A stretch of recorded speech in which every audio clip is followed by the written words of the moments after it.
Hello everyone, welcome to Jokta Academy. My name is Bhanu Liria और we are doing previous year question paper video. These are the question from HS 2018 and 2017 exams.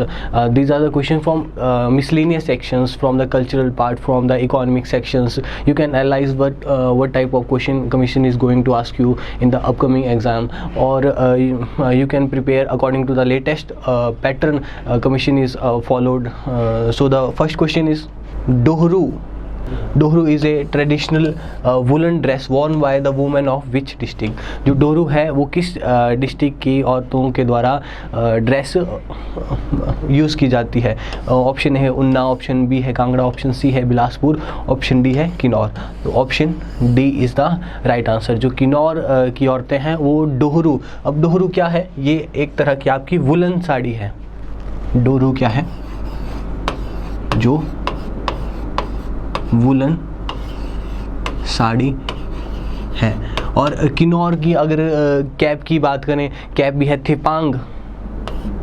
और dresses की बात करें तो थेपांग क्या है? जो किन्नौरी टोपी है उसको थेपांग कहते हैं, कैप है। और कैप को शिव भी कहते हैं। अगर आपको शिव आए तो शिव भी क्या है? किन्नौरी कैप है। अब एक छुब्बा है, छुब्बा है।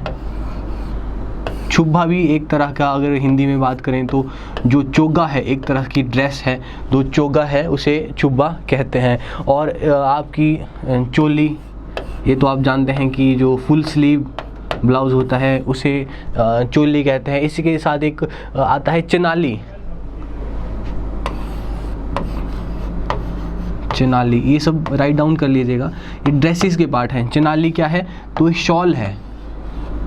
क्या है चनाली? आपकी जो शॉल है। तो ये हो गया आपका डोहरू। क्या है? जो वुलन साड़ी है उसे किन्नौर में जो औरतें पहनती हैं उसे डोहरू कहते हैं। छुब्बा क्या है? एक तरह की मेल ड्रेस है जिसे चोगा भी कहते हैं। और थेपांग क्या है? जो किन्नौरी टोपी है उसको थेपांग कहते हैं। और आपकी शिव है, उसे भी, वो भी कैप है। आपकी चनाली है, वो शॉल है। इस तरह से आप किन्नौर की जो किन्नर की ड्रेस है उसके बारे में ये सब चीज़ें याद रख सकते हैं। और किन्नर के बारे में एक और बात आती है कि लेह में क्या कहते हैं इनको? तो मौन, MAON, मौन जो इन्हें लेह में कहा जाता है। तो ये option D is the right answer. Next question है, what is the approximate capacity of Shongtong Karcham hydro electric power project. जो Shongtong hydro electric power project है उसकी आपको कैपेसिटी पूछा है। 195 मेगावाट है, 100 मेगावाट है, 205 है या 450 मेगावाट है। तो ऑप्शन डी जो 450 मेगावाट कैपेसिटी है वो है आपकी शोंगटोंग आपकी करछम जो प्रोजेक्ट है। अब इस तरह से क्वेश्चन देखेंगे तो आपको पता लग जाना चाहिए कि जो अपकमिंग एग्ज़ाम है उसमें एक नज़र जो हाईलाइटेड आपके प्रोजेक्ट हैं उनकी कैपेसिटी पे भी आपको उनको याद करके जाना है। अब और बात करें तो आपका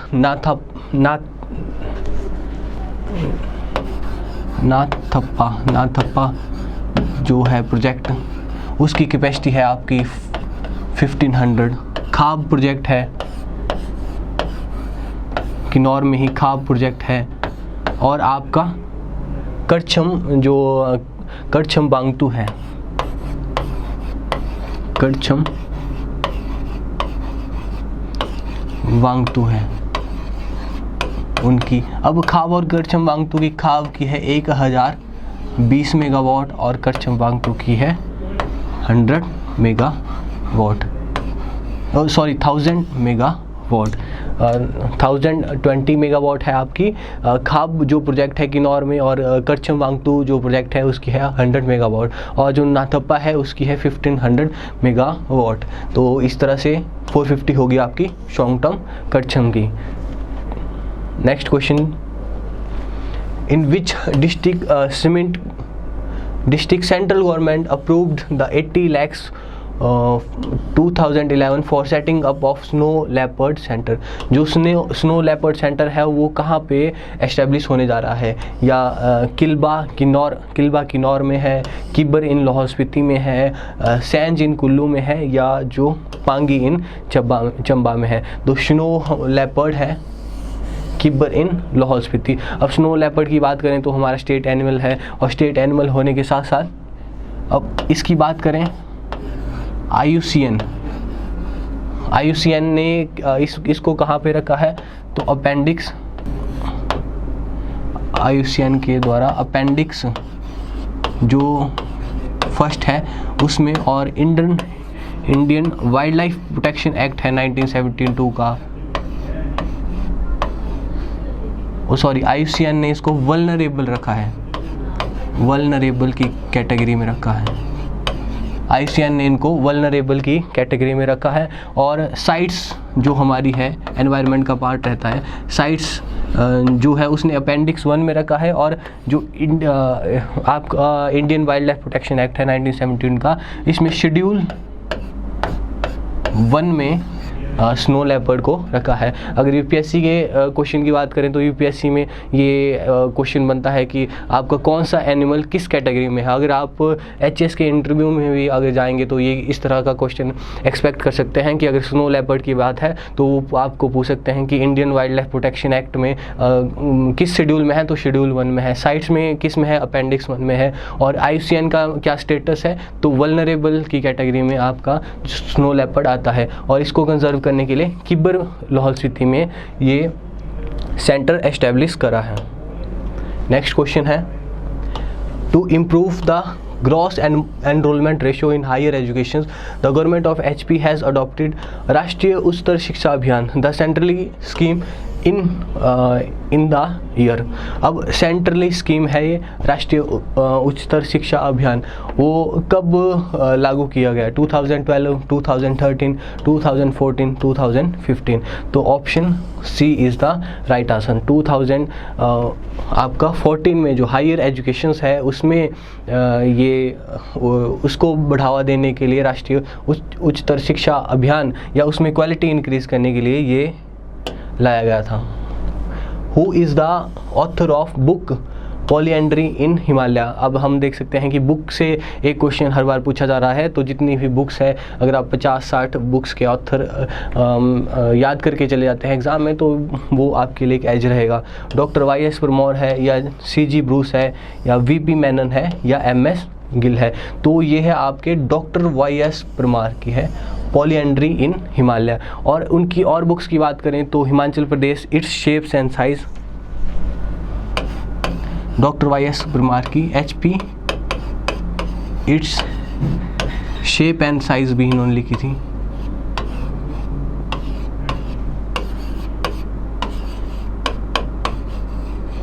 ये भी आपकी डॉक्टर YS परमार में लिखी थी। Himachal Pradesh, its property shape and state,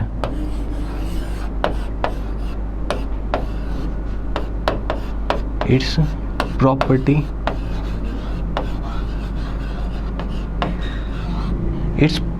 and state.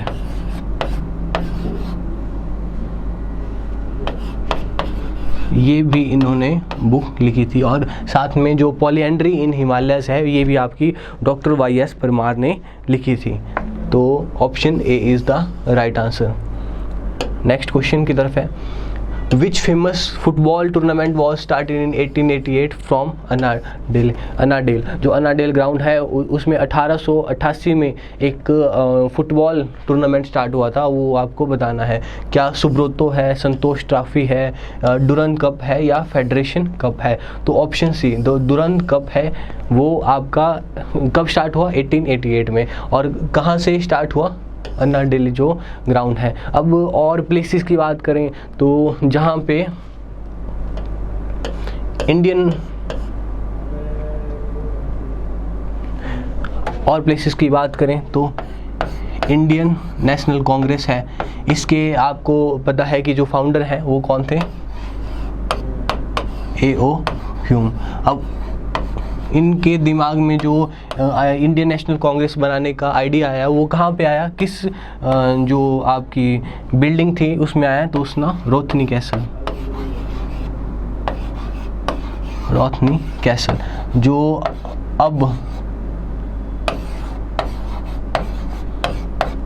अब क्या है, वो एक तरह सा होटल बन चुका है, रोथनी कैसल। यहाँ पे एओ ह्यूम को ये आइडिया आया। और प्लेसेस की बात करें तो म्यूज़ियम को आपने कमेंट सेक्शन में बताना है कि जो शिमला का म्यूज़ियम है उसको क्या कहा जाता है या उसकी बिल्डिंग को क्या कहा जाता है। बी से नाम हो सकता है, BM कुछ हो सकता है, तो कमेंट सेक्शन में आपने ये बताना है। अगर आपको आता है तब आप सीधे लिख सकते हैं, नहीं आता है तो सर्च करके भी आप बता सकते हैं। तो option C is the right answer. Next question, the mushroom development project in Palampur was launched in 1985 with the introduction of the technology of which country. जो मशरूम डेवलपमेंट आपका प्रोजेक्ट है वो कब शुरू हुआ, 1985 में। ये भी आपने याद रखना, 1985। और कहाँ पे शुरू हुआ, पालमपुर में। अब किसकी मदद ली हमने, क्या ब्रिटिश की मदद ली, डच की मदद ली, अमेरिकन की मदद ली या ब्राज़ील की मदद ली। तो ये डच जो नीदरलैंड है उसकी मदद से हमने 1985 में मशरूम डेवलपमेंट प्रोजेक्ट शुरू करा और उसको सही मायने में ऑपरेशनल कब हुआ, तो 1992 में। तो option B is the right answer. Next question है, what was the approximate decadal population growth rate of Himachal Pradesh in census 2011। Census से है 2011 का, जो आपको डेकेडल ग्रोथ बतानी है कि 2011 के कंपैरिजन में हिमाचल प्रदेश की जो जनसंख्या है वो कितने प्रतिशत उसमें इंक्रीज़ हुआ है। क्या 13.3% से इंक्रीज़ हुई है, 12.9% से इंक्रीज़ हुई है, 12.5 से या 12% से। तो option B is the right answer. 2001 के कंपैरिजन में जो 12.9% ये इंक्रीज़ हुई है और उससे पहले लगभग 17% से इंक्रीज़ हुई है। जो लास्ट डेकेडल ग्रोथ था 2001 से पहले। तो इससे हम अनुमान लगा सकते हैं कि जो हमारी पॉपुलेशन इंक्रीज़ होने का रेट है वो तो कम हुआ है, लेकिन पॉपुलेशन लगातार जो है वो बढ़ रही है, एक्सपेंड हो रही है। और कितनी है हमारी, लगभग 68 लाख है। कब के, 2011 के सेंसस के अकॉर्डिंग। ये फिगर आप जो अगर ऐसे लिखते हैं या हिमाचल प्रदेश के बारे में कुछ चीज़ें लिखते हैं तो ये चीज़ें आप उसमें इंक्लूड कर सकते हैं। और अब सवाल आता है कि हिमाचल प्रदेश की कितनी प्रतिशत है, हिमाचल प्रदेश की कितनी प्रतिशत है आप हिमाचल प्रदेश की जनसंख्या इंडिया की जनसंख्या के कितनी प्रतिशत है 2011 के अकॉर्डिंग। तो 0.57%, 0.57% पॉपुलेशन हिमाचल प्रदेश में रहती है 2011 के सेंसस के अकॉर्डिंग। और इसमें एक और सवाल आता है कि सबसे ज़्यादा किस डिस्ट्रिक्ट में इंक्रीज़ हुआ, तो उन्ना में जो पॉपुलेशन ग्रोथ है वो 2011 के अकॉर्डिंग सबसे ज़्यादा रहा। अब बात करते हैं कितना प्रतिशत, तो ये आपके लिए क्वेश्चन है कि कितना प्रतिशत जो ग्रोथ रहा था उन्ना का 2011 सेंसस के अकॉर्डिंग। क्योंकि मैं वही क्वेश्चन आपसे पूछता हूँ जो पहले भी कमीशन द्वारा पूछे गए हैं, तो उनको आप या अगर आते हैं तो कमेंट सेक्शन में आंसर दीजिए, नहीं आते हैं तो सर्च करके ढूंढिए। Eight which place in Bilaspur district of HP a women industrial training institute has been made functional during 2015 और 2016। जो वुमेन ITI की बात कर रहे हैं हिमाचल में, बिलासपुर में कहाँ पे है, क्या मलारी में है, जगत खाना में है या भरारी में है या दशहरा में है। तो option C is the right answer. जो भरारी है वहाँ पे आपका ये वुमेन ITI था 2015 और 16 में। Next question, what is the approximate capacity of Sawra Kuddu hydro electric project power project, जो स्वाराखुड्डू पावर प्रोजेक्ट है उसकी आपकी इलेक्ट्रिकल कैपेसिटी पूछी गई है। और एक मेरे यही क्वेश्चन अगर मेरे एक जानने वाले हैं, उन्होंने एचएस का जो इंटरव्यू दिया था 2017 में ही, तो ये प्री में भी आया था क्वेश्चन, और उसी 17 के इंटरव्यू में भी उनसे यही क्वेश्चन पूछा गया है कि जो स्वाराखुड्डू प्रोजेक्ट है उस समय न्यूज़ में था, तो उसकी कितनी कैपेसिटी है। तो इन क्वेश्चंस की रेलेवेंस आप इस तरह से भी नोट कर सकते हैं। तो 65 मेगावाट है, 100 मेगावाट है, 1111 मेगावाट है या 130 मेगावाट है। तो ऑप्शन सी जो 111 मेगावाट का क्या प्रोजेक्ट है, वो स्वाराखुड्डू। और ये आपका कहाँ पे है, तो है पब्बर जो रिवर है शिमला में है, डिस्ट्रिक्ट शिमला में। और रिवर कौन सी है आपकी, जो पब्बर रिवर है उसमें ये प्रोजेक्ट है। तो नेक्स्ट क्वेश्चन है, इन विच 2 district of Himachal will the HP forest ecosystem climate proofing project implemented. जो HP क्लाइमेट प्रूफिंग प्रोजेक्ट है वो किस डिस्ट्रिक्ट में, किन किन डिस्ट्रिक्ट में इम्प्लीमेंट हुआ। बिलासपुर और सोलन में हुआ, आपका शिमला और किन्नौर में हुआ, आपका ऊना और कांगड़ा, या कांगड़ा और चंबा। तो option D is the right answer. जो कांगड़ा और चंबा में कांगड़ा और चंबा में ये आपका project HP proofing project implement हुआ। और ये किसके द्वारा किया गया, तो जर्मनी के बैंक हैं, जर्मनी है उसका बैंक है KfW। जर्मनी के द्वारा ये जर्मनी के असिस्टेंट या एड के साथ कांगड़ा और ऊना में ये प्रोजेक्ट चला गया। कौन सा, HP forest ecosystem climate proofing, जो वहाँ के फॉरेस्ट इको सिस्टम को जो क्लाइमेट चेंज के लिए अडेप्टेबल बनाने के लिए ये प्रोजेक्ट था। How much subsidy is given in HP to the women of eligible criteria for providing gas connection under माता शबरी सशक्तिकरण योजना। अब आपसे ये भी क्वेश्चन पूछा जा सकता है कि जो माता शबरी सशक्तिकरण योजना है ये किससे रिलेटेड है, तो गैस कनेक्शन से है, जिस तरह से उज्ज्वला योजना भी आपकी गैस कनेक्शन से थी, या गृहिणी सुविधा, हिमाचल प्रदेश गृहिणी सुविधा योजना जिसका अब नाम हो चुका है। तो 30% सब्जेक्ट टू मैक्सिमम ₹1000 या 50% दिया जाता था, और मैक्सिमम 1300 या 75% दिया जाता था, मैक्सिमम 1500 या 80% दिया जाता था, मैक्सिमम 2000। तो कितना दिया था उनको, मैक्सिमम 50% या जो 1300 है वो दिया जाता था आपका, ये जो माता शबरी योजना है 15%, और या 1300 जो भी इसमें से कम होगा वो उन्हें प्रोवाइड किया जाता था। और इसमें कौन एलिजिबल थी, BPL फैमिली की जो वुमेन थी, और इनकम क्राइटेरिया कितना था 35,000। अगर आप प्रीवियस क्वेश्चन पढ़ेंगे तो जो आने वाले क्वेश्चन है उसमें भी आप देखेंगे कि तो जो HP गवर्नमेंट की स्कीम्स है उसमें जो BPL के क्राइटेरिया है वो मैक्सिमम टाइम जो 35,000 रहता है। तो ये भी बेनिफिट रहता है अगर आप प्रीवियस जो स्कीम्स हैं उनको पढ़ेंगे।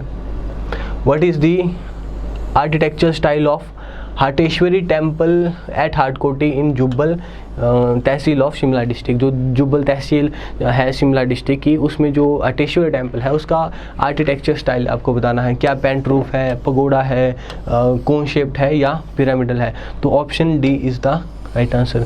जो पिरामिडल शेप्स जो है वो है आपकी इसकी हाटेश्वरी टेम्पल की। अब बात करते हैं पिरामिडल शेप क्या होती है। तो इन एक तरह का पहले स्क्योर की फॉर्म में प्लिंथ होता है, और उनका जो आपका रूप है वो पिरामिड की शेप में अंदर की तरफ क्लोज होता जाता है। तो ये हो गया आपकी पिरामिड की शेप। तो उसी तरह यहाँ पे देवरा में भी जो शिव टेम्पल है जुब्बल में, उसकी भी आपकी यही शेप है पिरामिड शेप की। तो option D is the right answer. Which of the following subject matter is not found in the Kangra Kalam style Kangra painting of 18th century. जो 18th सेंचुरी में कांगड़ा पेंटिंग का राइज हुआ, पहले तो ये बात आती है कि कांगड़ा पेंटिंग का राइज कब हुआ, 18th सेंचुरी में, और कैसे हुआ, after decline of Mughal painting. जो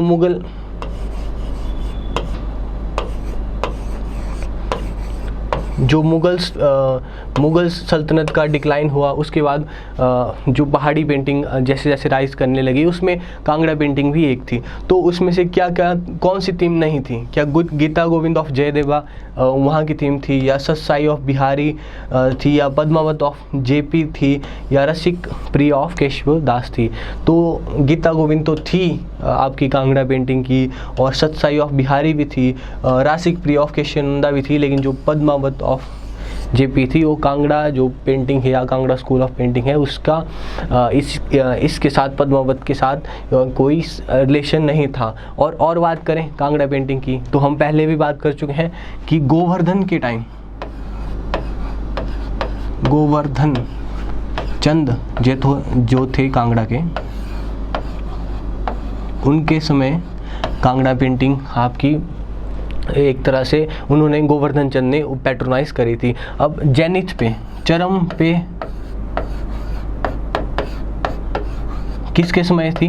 तो संसार चंद द्वितीय जो हैं उनके समय जो कांगड़ा पेंटिंग थी वो अपनी चरम सीमा पे थी। और इसी के साथ पेंटिंग की बात करें तो अर्लीस्ट, एक सवाल हमने पहले भी करा था कि अर्लीस्ट स्कूल ऑफ पेंटिंग कौन है, तो है बशौली स्कूल ऑफ पेंटिंग। और बशौली स्कूल ऑफ पेंटिंग किसके समय वो था? कृपाल, अपनी जेनिथ पे था, तो कृपाल जो थे। तो ये आपने बार बार रिवाइज करते रहना है। तो नेक्स्ट क्वेश्चन है, what is the number of women members in present HP विधानसभा? जो विधानसभा है उसमें वुमेन्स कितनी है? 2 हैं, 3 हैं, 4 हैं या 5 हैं? तो option D is the right answer. जो सरवीन चौधरी हैं, आशा कुमारी हैं, रीता हैं, और आपके कमलेश कुमारी हैं, और रीनू कश्यप हैं, ये आपकी वुमेन्स हैं जो मेंबर हैं। हालांकि 68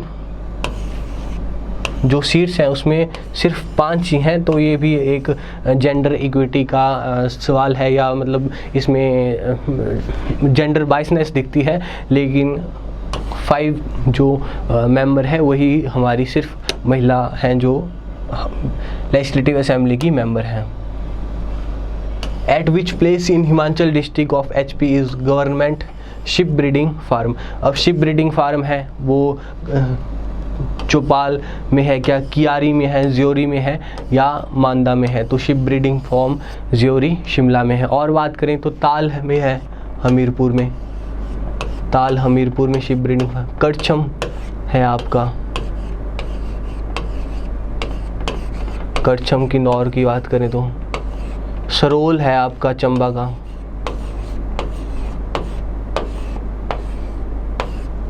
और आपका जो रामशिप का है वो है नगवाई।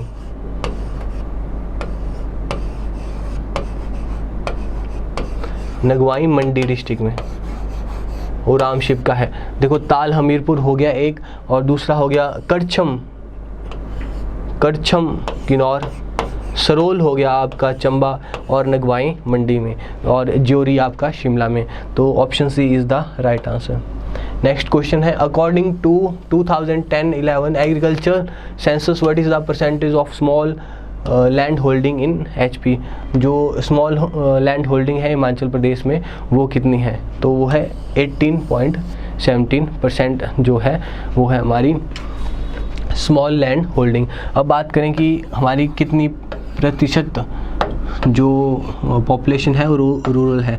लगभग 90% जो पॉपुलेशन है वो हमारी ग्रामीण क्षेत्रों में रहती है। किसकी? हिमाचल प्रदेश की। ये सब फिगर आपके लिए याद रखना इसलिए ज़रूरी हो जाता है कि प्री में भी पूछा जा सकता है, साथ साथ मेंस में भी अगर आपको फैक्ट्स इस्तेमाल करने हैं तो ये आप लिख सकते हैं।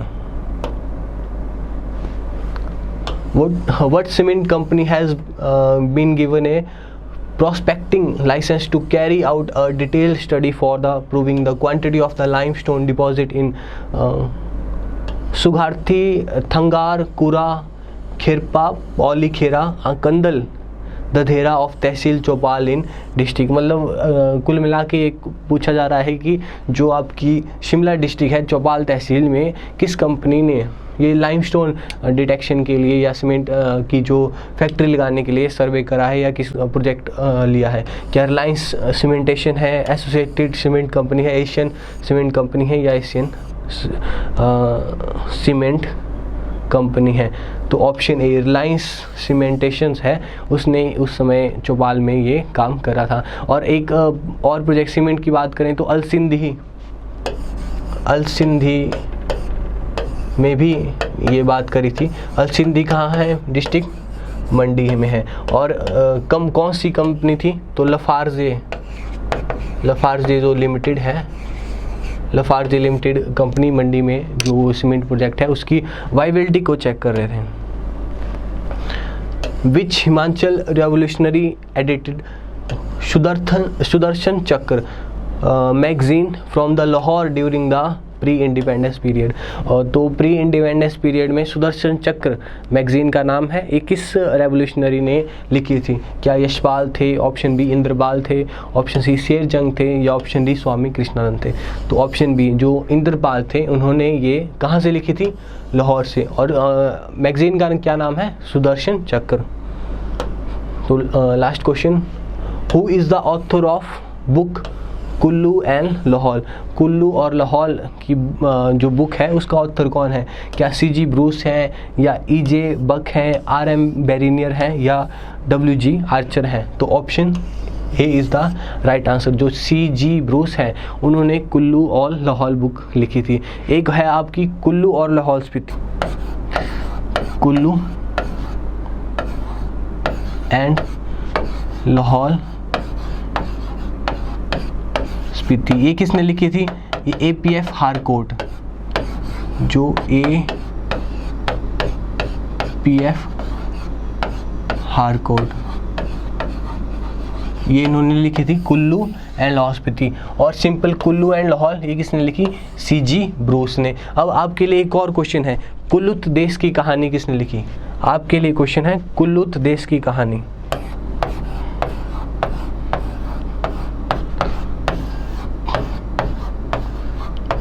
बुक का नाम है कुल्लूत देश की कहानी। आपको सर्च करके बताना है या अपनी नॉलेज से बताना है कि इनके ऑथर का नाम बताना है आपको। तो ये थे आज के 20 क्वेश्चन। वीडियो देखने के लिए धन्यवाद।